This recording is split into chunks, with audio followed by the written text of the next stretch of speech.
without further ado, I'd like to welcome Ian Lungold back from his tour of Canada with 70 lectures across the Canadian nation. And he's back in Sedona for his second evening presentation here. And he's got some brilliant information to share with you. So I hope you brought paper or at least a recording device or your ears. So lend him your ears and let's give him a warm welcome.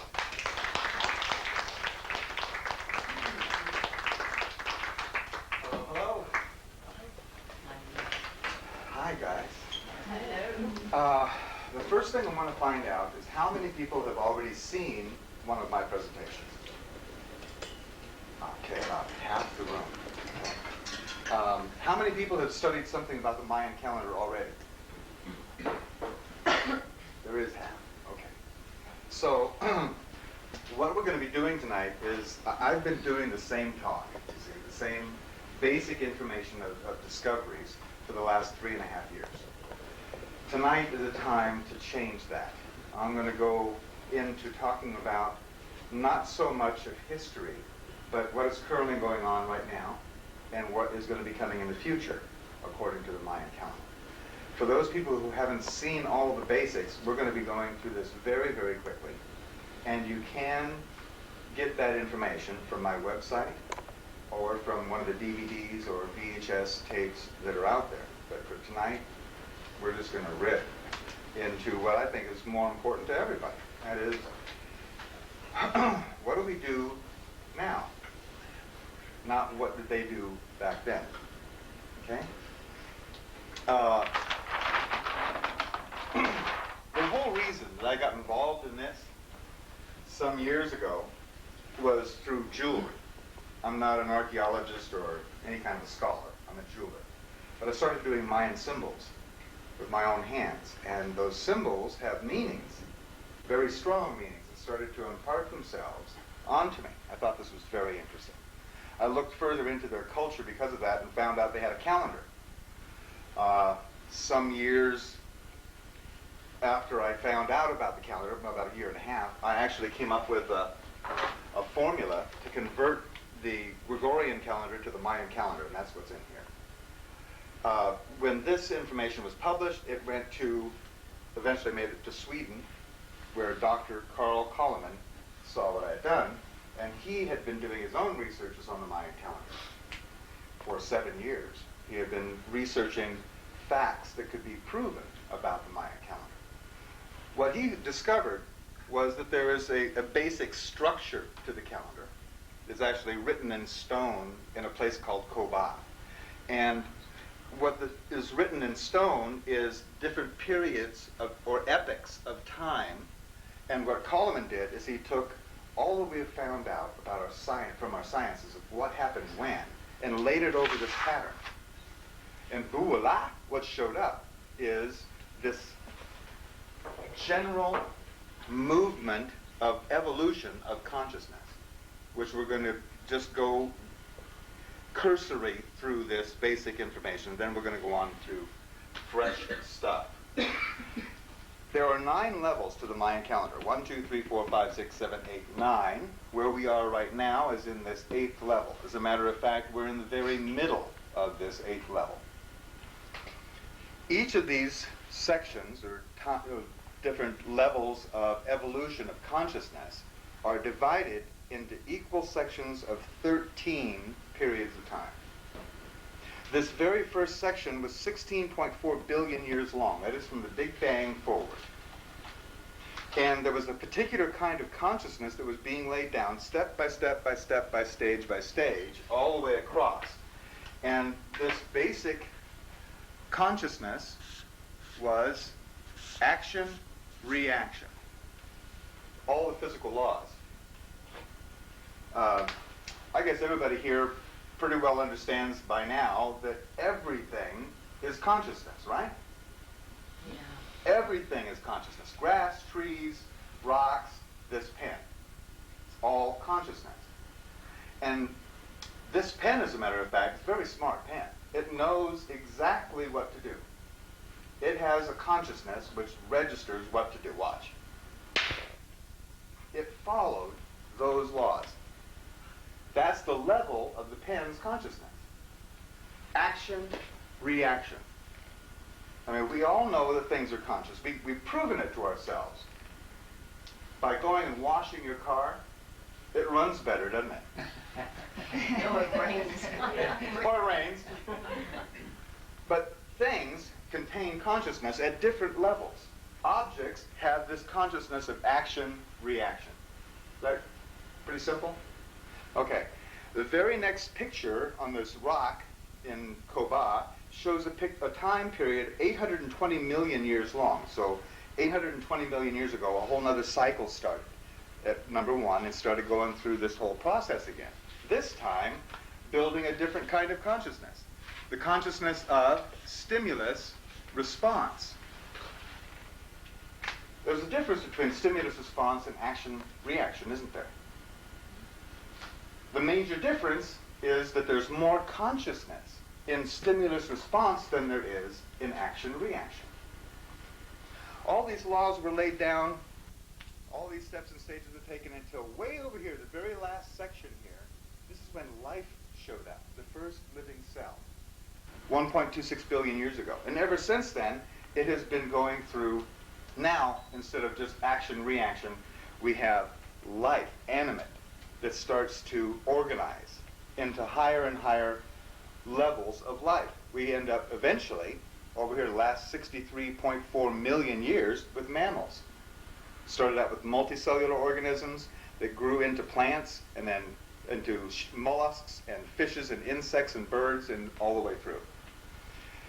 By the way, in these books is very detailed information about each one of these steps and stages and how it has all come down on schedule.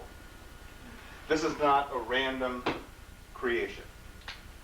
We have free will within it, but we are on a schedule, which is wonderful, as you'll see in a minute. This next stage, 41 million years ago is when it started, and 40 million years ago is when monkeys showed up on this planet. And they were developing a different kind of consciousness, and that is stimulus, individual response. Now, down here, life had organized itself into things like nests and swarms and flocks and hives and herds. That's this kind of consciousness, stimulus response. But here, we entered into a whole other kind of consciousness, a familial consciousness. What's the difference between a family and a herd? The recognition of individuals. Now, this is a big difference. Stimulus response, stimulus individual response sounds the same, but it's a huge difference, and you've experienced it. There's times when you felt really good about just being yourself. And then there's other times when you felt like you were part of the herd. Like waiting online at some big sporting event or stuck in traffic. Check your consciousness levels. When you're feeling good about yourself and when you're stuck in traffic. There's a big difference in consciousness. And that whole thing, this whole level, 41 million years of it, helped us to develop better ways to interrelate or intercommunicate. We move up to the tribal cycle, which started 2 million years ago. 2 million years ago was when the first Australopithecus showed up, the first tailless ape, which is called Lucy. And this whole level was about a new kind of consciousness called similarities and differences. This whole 2 million years here was the evolution of a tool called your mind. Down here, we had developed the brain. Up here, the brain was enlarged. But here, we went on to develop the mind, the ability to see similarities and differences and make decisions about things rather than just reacting. This is another huge step forward for all of consciousness. 102,000 years ago, we're still living in the caves. But we began here, right here, this is when we started speaking to one another. Right at the very beginning of that cycle. And this whole cycle was developing a new consciousness called reasons. The reasons for things. Here we're able to make decisions, but here we started coming up with reasons. The first people to do that ended up being called shamans, or the leaders of the tribe, or the people gathered in the caves. They had all of the myths and all the establishments of religion all came from this process right through here. All the reasons for living. In fact, a culture is a group of people who share reasons. They share the same reasons for things. All of cosmology is a list of reasons of creation. All of theosophy is the same thing. Sure. So the basis of culture is shared reasons. 8,000 years ago, by the way, we came up with agriculture.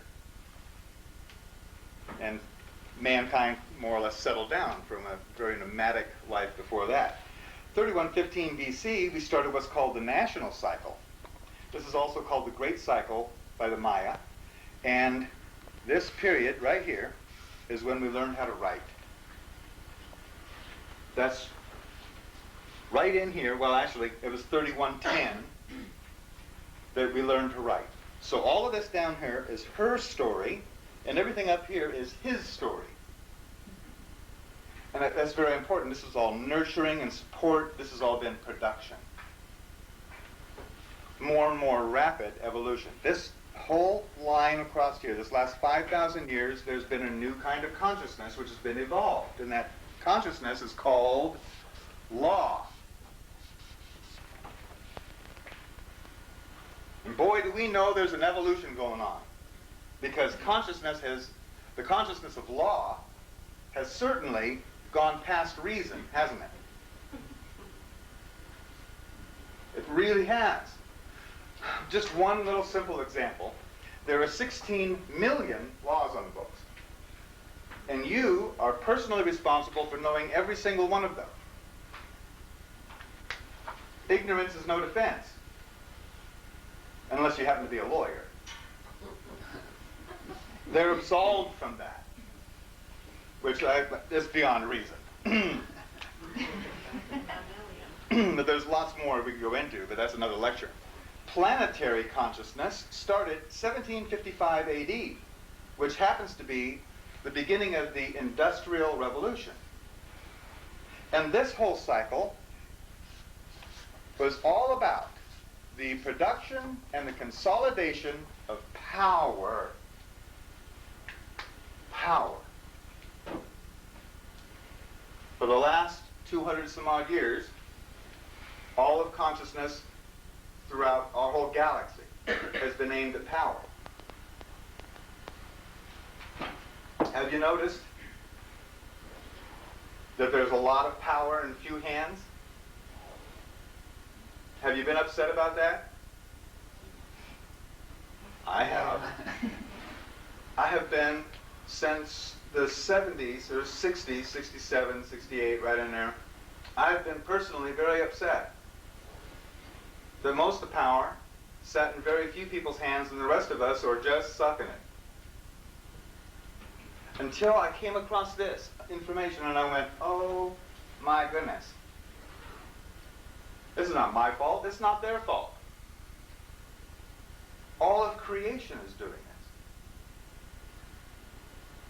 The WTO is just you know what the WTO is, the World Trade Organization, is only a further manifestation of consciousness to consolidate power, to bring it into focus.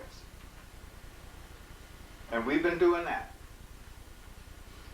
Now, the people who are up there in the charge of all this, they don't know they're working on behalf of consciousness. They think they want a bigger bank account. But in fact, they are. And when you go through the details of this, through all of our history here, all the horrible things that people have done to one another and back and forth, it all turns out that they were doing things specifically on schedule. Genghis Khan, for instance, his whole adventure was to open the consciousness of East to the West. He put it together. All of that action was just to bring that about. And specifically, right on schedule. galactic consciousness, we started January 5th, 1999. This is the most recent beginning. And this consciousness cycle is all about developing and dispensing the consciousness of ethics. Now, ethics and morals are two different things, so I want to make sure we got that straight. Ethics comes from inside your heart and shine out into the world. It's your own innate ability or consciousness of what's right and wrong. Morals, on the other hand, morals are reasons. There's a moral for why you tell the story, right? That's the reason you told the story. Morals are the rules or regulations that are handed down through cultures on what's appropriate, what's inappropriate in that culture. Completely different than ethics. Morals come from outside and are laid on you, like a blanket. Ethics shines from inside you out into the world. A good example of that, or a bad example of that, is that America is totally morally justified to be over in Iraq, doing everything that they're doing. They are morally justified. But they don't have an ethical stick to stand on. There's a big difference between the two. What this whole consciousness cycle is ethics. That coming forward in each person. Ethics and integrity are the issue of the day, aren't they? I don't mean just in corporations and in nations and in religions, but even in your own lives. I mean, your own relationships. It's coming down to integrity and ethics. That's because consciousness, because everything is moving in that direction. We see what looks like a whole lot of trouble in the world, don't we? Don't we? Yeah. Okay, I mean, I know you don't want to look any more than I do at what's going on out there. It looks ugly. But specifically what's going on is a wrestling match between the consciousness of ethics and the consciousness of power. In each one of these levels, the new consciousness coming in has dominated the old consciousness on the fourth day. During and just after the fourth day of every one of these cycles, the new consciousness dominates the old. Where we are right now is right here in the fourth day. We're right at that pivot point. It looks like this. Here is all of the consciousness up to power, sitting right there. And here comes the consciousness of ethics. And it comes like this. And it looms over power, and it gets to the middle point, and it goes, bud, like that. And we have the historical record that it happened again and again and again every time on the fourth day. Here we are again. The last time we were in the fourth day was 1873 to 1893. And that's when power overcame law. It happened actually in a court decision that corporations were granted all of the rights of individuals. And at the same time, all of you wonderful natural-born individuals were assigned corporate status. That's your name in all capital letters. Oh, you guys are starting to learn a lot more about that, I know.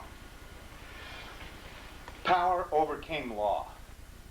Corporate rule overcame government by the people for the people. Not just in this country, but everywhere.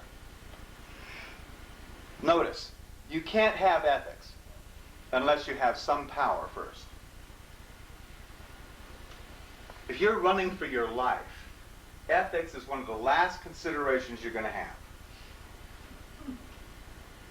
But when you can at least hold your own ground, then you can start establishing your personal integrity and presenting ethics.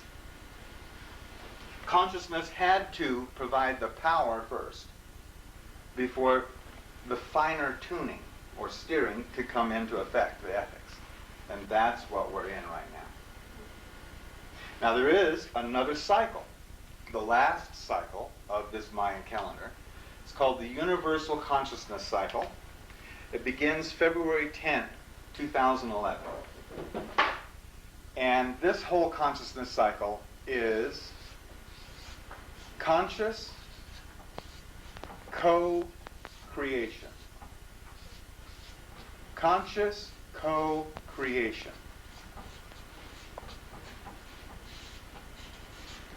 That's what this evolution has been all about.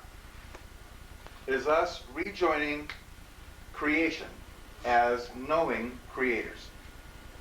We've had a lapse of our memory for whatever reason or whatever. I think it's been all part of a very elaborate and entertaining game. Myself, one that's taken quite a few million years, if not a billion years, to work our way up and out of the whole problem. This conscious co-creation is why we're here. I mean, it's obvious that we're co-creating this experience, isn't it? I mean, if you weren't here, ma'am, this event wouldn't be happening. It'd be different. So we are co-creating this experience. If I wasn't here, this wouldn't be happening at all. So we're co-creating, and we've been doing that with everyone in every situation all of our lives. Just not as consciously as we wished. I have a question. Sure. If we're in day 4 Mm-hmm. of ethics, how long of a time span is Okay. that? Good. Over here on this side, the blue numbers, what that describes is how long one of these days or nights are. There's 7 days to each of these levels of creation and 6 nights. But one of these days on this first level was 1.26 billion years long. Things were moving really slow. But the very next one was only 63.4 million years long. In other words, 20 times shorter. Same amount of change, same amount of evolution, but 20 times faster. In the very next cycle, 20 times faster again, and again, and again, and again. We have an explanation or an example of how this consciousness affects our lives. For instance, we were all born right in around here somewhere in this cycle. Things were changing one of these days and nights every 19.7 years. And all of us were born to some very nice people who raised us up as best they could until we got to be 11 to 16, somewhere in there. And we started noticing something about these people who claimed to be our parents.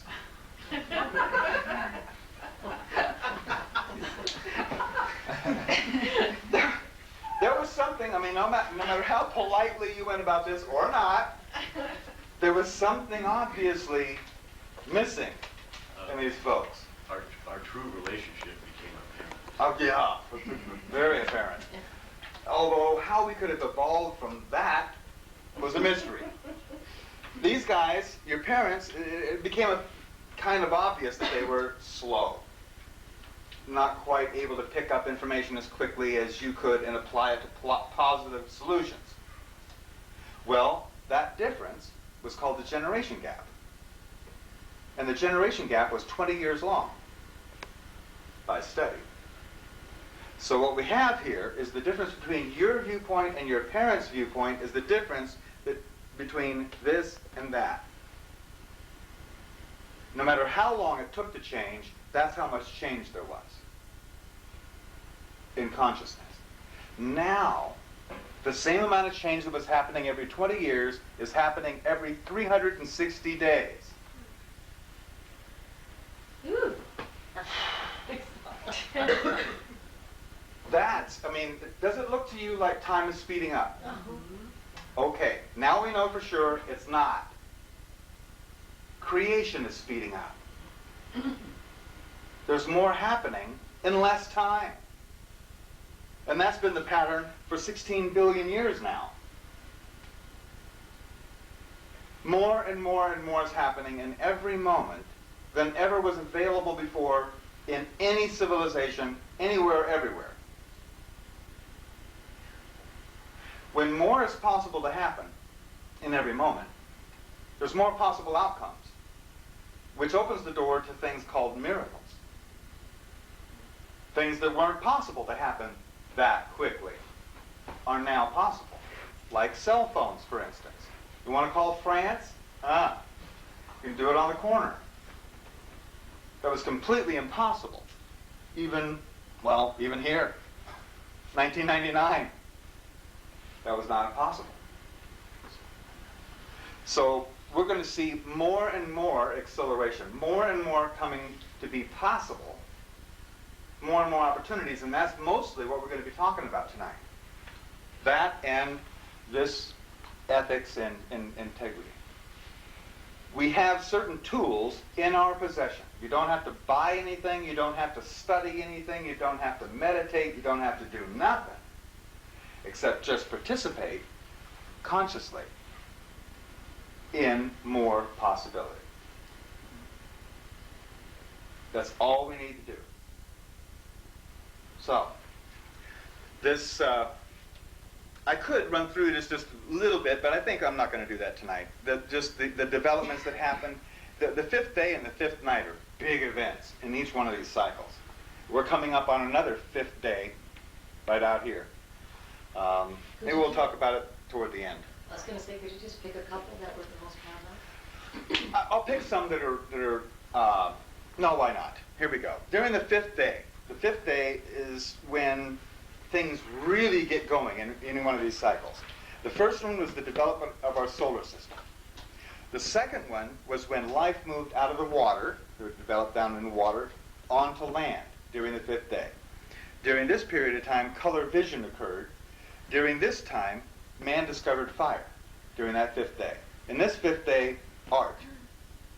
In this fifth day, this is when Jesus' message was going out all over the planet.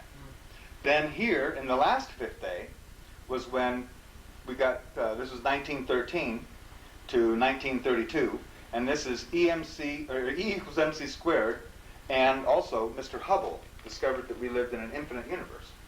So we got the blueprint of our reality with the theory of relativity, and we got the idea that we live in an infinite universe where everything is possible. Big opening for consciousness. Now during the nights, remember there's all kinds of stuff going on, but what happened here was 250 million years of meteor bombardment on the planet. All the leftover junk in the solar system slamming into the planets and moons. The moon still has all the scars. Here in the fifth night, 97% of all life was wiped out in the Perm-Jurassic extinction period. Here we don't know exactly what happened. Don't have enough data yet. But here, 680,000 years ago, we had the Ice Age. Good thing we had fire, huh?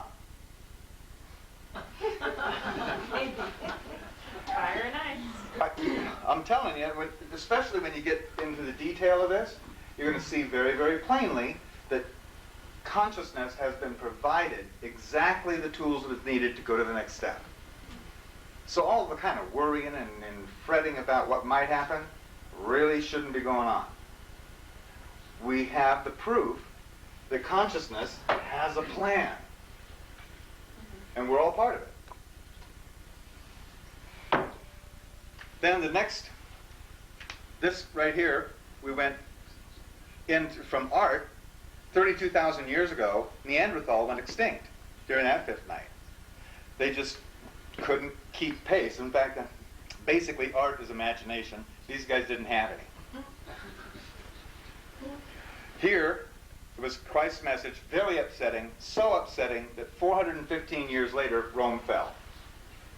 And it didn't fall because the swords went dull, or the spears drooped. It went down because consciousness changed. It's happening again. We're watching it happen again. Consciousness changing, right over the top of a government. So here in the ethics period, in the fifth day, what we should be seeing is the neighbors. We should be meeting our galactic neighbors in and about that.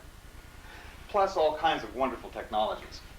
1873 to 1893, by the way, which was the fourth day of this cycle, was when Nikola Tesla developed free energy. That's when he was doing all his work. Power squashed his researches. But here we are, full circle, back again. So during this period of time, by November of this year is the end of this fourth day, there will be, to consciousness, there will be an exposure of the fact of free energy. Talk about a change on power. We're going to see a big shift. And that's challenging enough in itself. We've got this descending time order here. Right now, things are changing every 360 days. There's a step in evolution. But here, every 20 days, there'll be the same amount of change or shift as there is in a year now. Now, this is presenting a real problem to the mind. Remember, we went along, we developed this mind over this 2 million year period to see the similarities and differences between things. It has a speed limit. 24 thoughts per second. That's as fast as your mind can process anything. 24 frames per second. That's how movies work. Special effects and all that are worked off of that. So as more and more information is piled in on this mind, it can process less and less of it. Understand? This causes stress on the whole system. It's part of our evolution. I mean, it was built right in. If you're not sure about something, your body starts to get tense and stressful, so you would leave that situation and go to some place that's more comfortable. It's very natural. Well, we aren't living so naturally. We've kind of got to where we started to adapt to stress and having big physical problems and mental lapses, and even now there's things like, well, there's the fight and flight syndrome, which is road rage and desk rage and spousal abuse and Columbine High School and terrorism is all the fight or flight syndrome.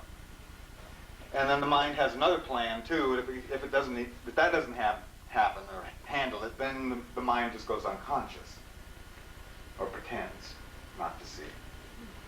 And that is what we see a lot around us, don't we?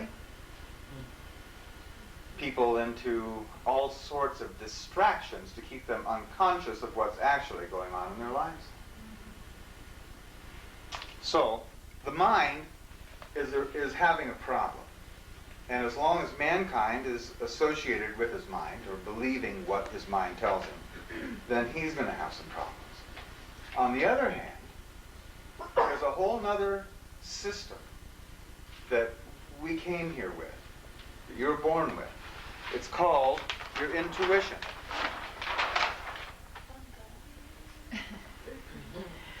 It's pretty obvious that everybody's going to go out of their mind pretty soon, because things are just going to keep on accelerating, and what you thought you were going to do 15 minutes ago, you can't do now because blah, blah, blah. The mind's just going to go, boom. Your intuition doesn't have any speed limit. It doesn't have any speed. Your intuition is your own connection to your inner knowing, your own personal knowing, which is part of all that can be known. It's sort of like this. We have, here's you, or your consciousness. Let's not even count your body right now. Let's just say, here's your consciousness, right here. Your consciousness is sort of like this. It's oriented. Your consciousness is always oriented by time and place. Time and place. As a matter of fact, it's happening right now. Some time ago, you heard about this talk. You decided to come to this time and place. And you made all the decisions and all the actions to make that happen. Congratulations and welcome. Here we are, in this moment of time and place. Now, this we call 3D. But 3D is an emanation from up here. We're going to call this fifth dimensional up here, 5D. This little star over here is all potential. It's everything that could possibly happen. Infinity, all that. And from that point, we can call it a point, is this flow, like this. It's this flow of event. And what we do is we receive this fifth dimensional flow comes out, or the fifth dimensional potential comes out through the fourth dimension into the third. Got it? Like step down. It comes out of all what could happen through time. It comes into manifestation at this time and place. Have you ever noticed that your intuition is pretty much always right? Have you? Oh, yeah. Have you noticed there's more right than your mind? Remember your second grade teacher, third grade teachers told you when taking a test, always use your first answer? Because the second one's going to be wrong. That second answer came from your mind, people. The first answer came from your intuition. So your intuition is right a whole lot of the time. Why would that be?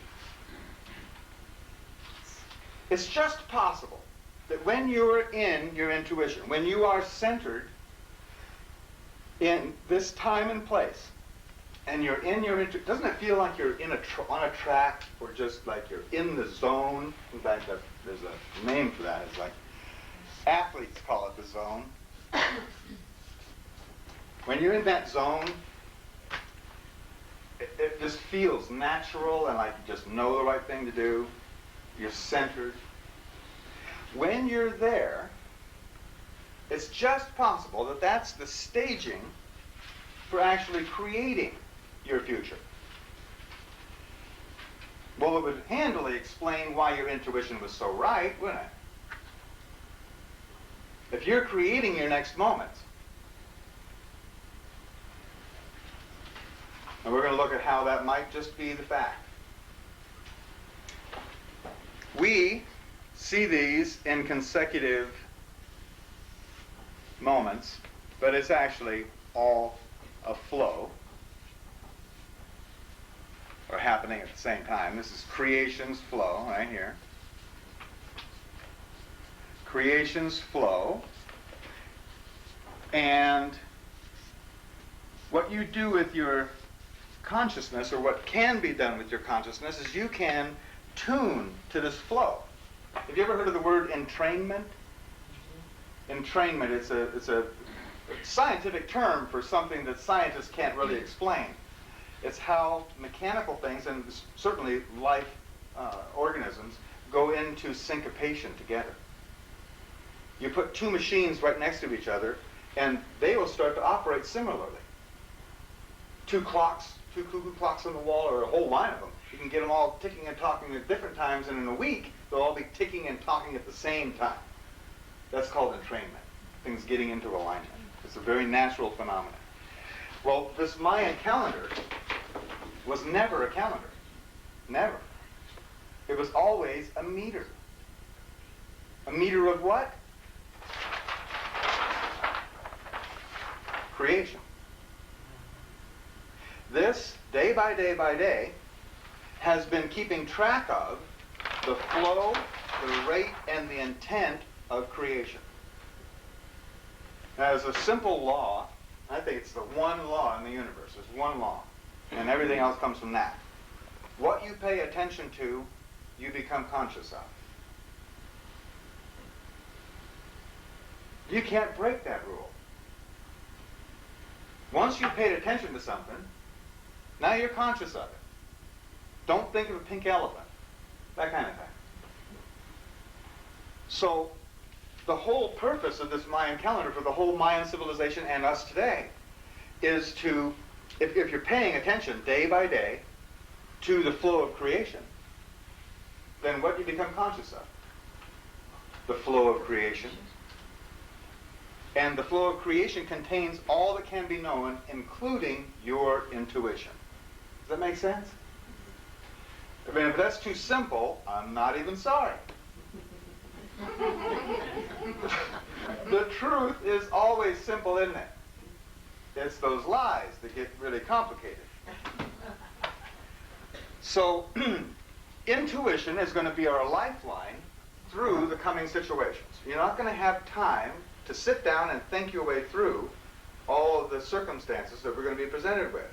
You're just going to have to just do it. Nike had it right. In fact, I love I got to meet their advertising guy. If anybody knows him, I want to know. I want to get, because they got a new advertising slogan now. I don't know if you've seen the new Nike commercial. It says, "You're faster than you think." This guy's been watching my talks, I guess. I don't know. But this is, the whole purpose of the Mayan calendar is to engage your intuition. Now, we've got these right back on the table during the break. We'll have them for sale, too. We sell them for $20. And they're a Mayan calendar that will go through, and you pick the month and day on the Gregorian calendar and the Gregorian year. You add those two numbers together, and you come up with, through the formula, to what day it is in the Mayan calendar. Today, by the way, is 5 star. 5 is the energy or intention of empowerment and centering. And star is the energy of abundance in all things. Like a star that just gives and gives and gives. That's what today's about. The empowerment of abundance. So that's what today, let's just say this is today. That's what's on the roster, on the menu for today on creation. Tomorrow will be 6 offering. And then it'll go on, each with a different meaning. But the whole purpose is to just, like I said, of the calendar, is to entrain your consciousness to allow or open to your intuition. Now there is a way that we address 3D. And that is, from our time and place, we pay attention to what's in front of us, to what's actually there. Your mind has a hard time doing this, because your mind doesn't even exist in the present. It only exists either in the past or the future. You notice that? When you're really into exactly what you're doing, you're not thinking about nothing, are you? You're just doing it. Then, when you're not so into what you're doing, your mind is like off and running. Into the future, into the past, into the what may be and what could have been, should have. Ooh. We know too well that. But how you address 3D is by paying attention to the time and place that you're at. Then, we develop an intent, an intention. An intention is a focus of your attention. An intention. What is it that you desire in the next moment? This is where you're getting set up. Now, the better attention you're paying, the stronger your intention. Have you ever tried to play Frisbee with somebody who didn't want to play?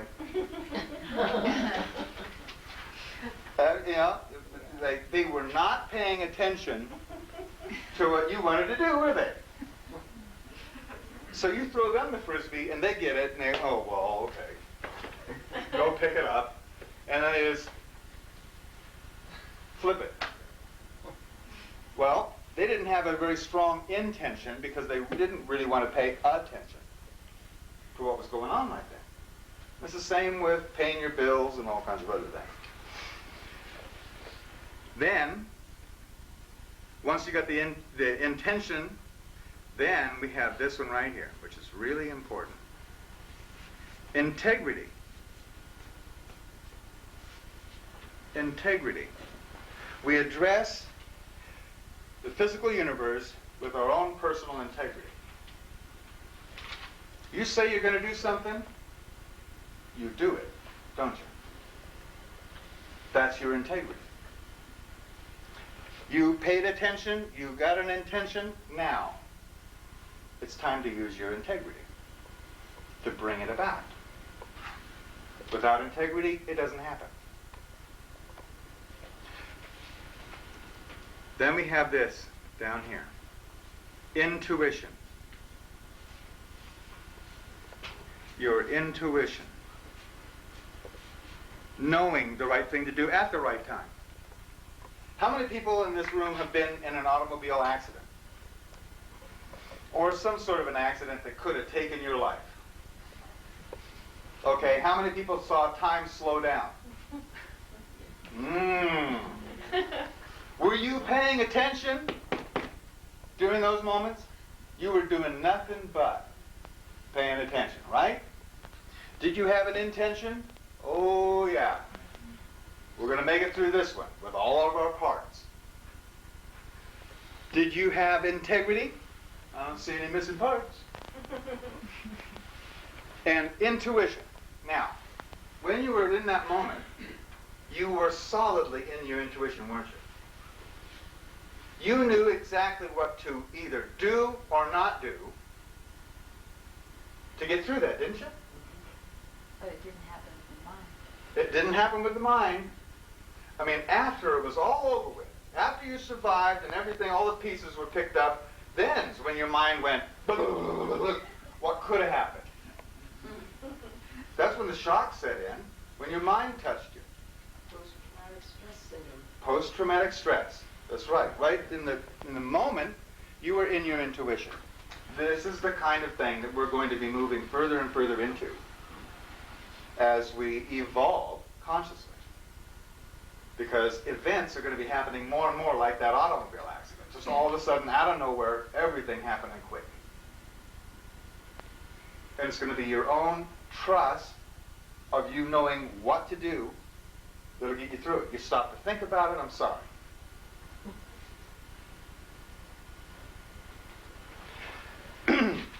There's more detail about that but later.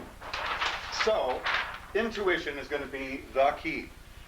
In fact, I mean, we all kind of know that already. That's what we've been doing all of our... I mean, how many people have been in this for like 20 years or more? Okay. I mean, I bet everybody in here has read a stack of books at least this high, right? And what were they all about? Every bit of it was about your intuition, wasn't it? This way or that way to get your intuition in gear and keep it there. Well, now it's not just a study or just a practice. Now it's going to have to be applied.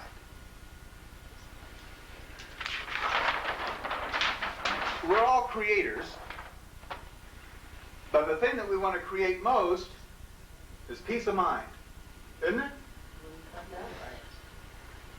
I mean, I think that's the most useful thing to have, is peace of mind. A stable base that you can then operate from.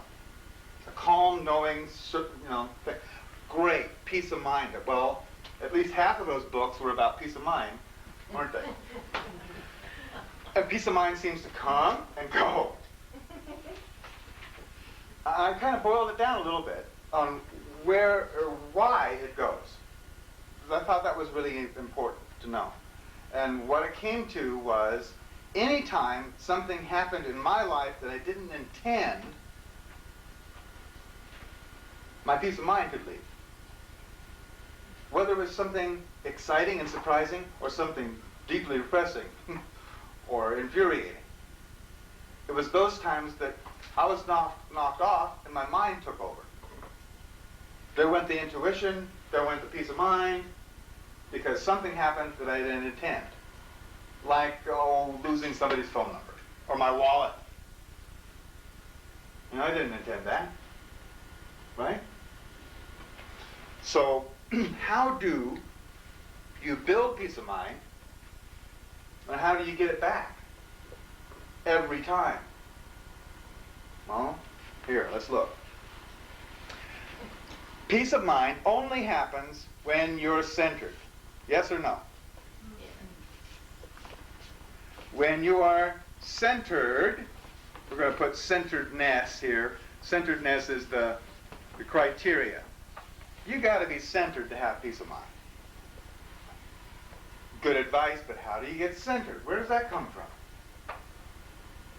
Centeredness comes from certainty. When you're certain about stuff, then you're centered. Has anybody taken dance lessons? Two-step or tango or any of cha-cha, any of that? Okay. When you first started taking those lessons, did you have peace of mind? Hell. No. Were you centered? No. Not unless it was my right foot over my left. Centeredness. Certainty, well, no, there wasn't any. Not until you had recognized the patterns associated with the dance did you get certainty. And then some centeredness, balance, and peace of mind out on the dance floor. Same thing happened when you were learning how to tie your shoes. Same thing happened when you were first learning how to drive, or operate a computer, or do math. Every single thing you've ever done has gone through this. When you recognize the patterns, then you became certain, then you were centered, then you could have peace of mind about that. So, the task then is to every time something happens that disturbs your peace of mind, immediately look for the pattern. Wow. Is there a pattern here? I found one right away. Every time I looked, first of all, if I was upset, I say, is there a pattern here? Yeah, I've been upset like this before. I've had this experience before. Maybe over something different, but I've had the same feelings, the same reactions as before. There's a pattern. And right away, immediately, I got more certain. I got certain I was upset. Rather than just being upset, you know the difference? When you're just ranting and raving and screaming and la la la, or you just sit there and you go, wow, I'm upset.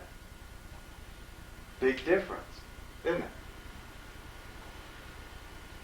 The more you recognize the pattern, the more certainty you get, the more centeredness, the more you can do about the situation. It's, like I said, these are tools we've already got. We don't have to go buy anything. You don't have to read another book. Yeah, we don't have the time to read the books. We got phones to answer. Does that make sense to you guys? Yeah. Okay. Now, what's going on in our civilization is that once you recognize the pattern, that's all great. Then we do this. We repeat the pattern. Repeating the pattern is kind of comfortable, you know? It's familiar. We repeat the pattern, and then we repeat the pattern again. Now, this isn't only just done on our part, it's done by our societies. We repeat the pattern, and repeat it, and repeat it, and repeat it, and repeat it, and repeat it, and... Do you know what happens when you do that? Hypnotism. This is without recognizing that there's a pattern. This is, yeah, like for instance, when you go drive, I've been driving around Canada and US too, and I've noticed that I could drive into any city and pretty much know within 10-15 minutes where stuff was, because they're all set up the same. There's zoning laws, you know. Well, all the industry is going to be over here on this side, out of town. All the major shopping is going to be right over in here somewhere. And then when you get to the shopping center, it's a McDonald's and a Wendy's and a Burger King next to a Home Depot, which is next to a Radio Shack, and it's boom, boom, boom, like a pattern, like a formula. You understand how many formulas and patterns we have that we're living in? It's pattern, pattern, pattern, pattern, repeated, repeated, repeated. From when you first started going to school, even before that, with television. Repeated, repeated, repeated, repeated. More and more and more, which lays in hypnotism. Now, how do you break out of that? How do you break out of a hypnotic state? You do something different. That's how you do it. You make a novel thought or action is how you do it. And you wake right up out of this. Like on vacations. How many people are taking vacation? Pretty much everybody. Okay, did you feel different? Did you feel more alive? You know, like food tasted better? You know? Why was that? Because you were spending more money? No, it's because you were doing something different. Now, the camera's on me, not on anybody else. How many people in this room have driven to their place of work or home, and then as you're sitting there, you realize you don't remember driving home or to work? That's hypnotism. Okay? We're going to take just a short break for the tape, and then we'll be right back to this. It's just like 3 minutes, just long enough for him to get that tape. Okay, now just before the break we were talking about hypnotism. And this hypnotism is being done on purpose to the whole world population. You understand that the kings of Babylonia very well understood the whole principle of hypnotism. So kings and rulers have had some 5,000 years to practice on how to hypnotize people. And why would they want them to be hypnotized? Because when a person is hypnotized, they are being created. Up at the top, see, we're creating. But down here, we're being created. Created as what? Well, created as Christians, or Catholics, or Americans, or Russians, or Britney Spears wannabes, or Howard Hughes wannabes. Being created into consumers. Being created into identities that can be then steered. And that's basically what's going on in our civilization. You know, I was up in Canada, and I asked people about vacations. In Canada, people take at least 3 weeks a year vacation. French, 3 months in France, you're right. Other countries. Do you know, have you seen the commercial on television? Just recently, there's this good-looking corporate guy sitting there, and he says, "Thanks, your time is our money. Thanks to you, less than 25% of Americans take vacation. On average, the working stiff takes 6 days a year. Other than that, it's nose to the grindstone doing the same thing over and over and over again. Purposefully hypnotizing people. You know, I've been out there, and the rest of the world has some pretty dismal ideas about you Americans. I say you Americans because I'm not one anymore. Thank goodness. I can show you how to do that too. But